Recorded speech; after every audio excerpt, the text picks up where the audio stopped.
Donald Trump a annulé la commande de nouveaux avions de Boeing qu'il juge trop coûteux. Alors comment Boeing y a-t-il réagi?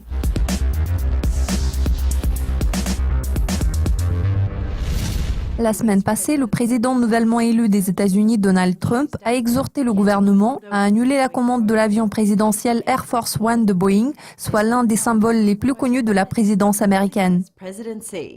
Le futur dirigeant des États-Unis a exprimé ses préoccupations sur Twitter en disant « Boeing construit un Air Force One 747 tout neuf pour les futurs présidents, mais les coûts s'envolent, plus de 4 milliards de dollars. Annulez la commande !»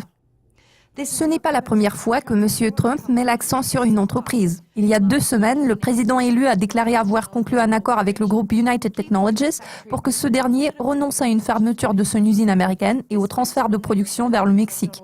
Cette décision reflète la volonté de M. Trump de réaliser l'une de ses promesses électorales clés, celle de mettre un terme aux pertes d'emplois en raison de délocalisation.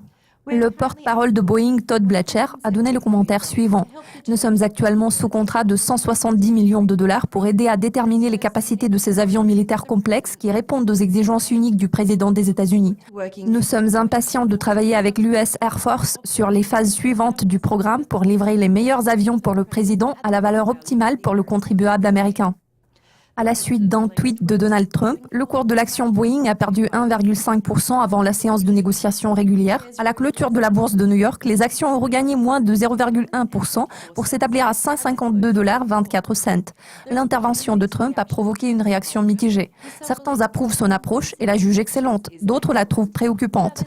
La professeure Anne Kruger a déclaré « La règle de droit est ce qui empêche le capitalisme de connivence ». Dès l'élection d'un nouveau président, les hommes politiques et les bureaucrates cherchent à rencontrer les propriétaires d'entreprises pour dispenser des faveurs spéciales, ce qui rend les règles du jeu inéquitables. Nous devrions tous crier à l'injustice, car dans le cas contraire, nous deviendrons un pays du tiers-monde avant que nous ne le sachions. Cela conclut la revue de presse dédiée à l'annulation du contrat avec Boeing par Donald Trump. Merci de votre attention. Restez avec nous.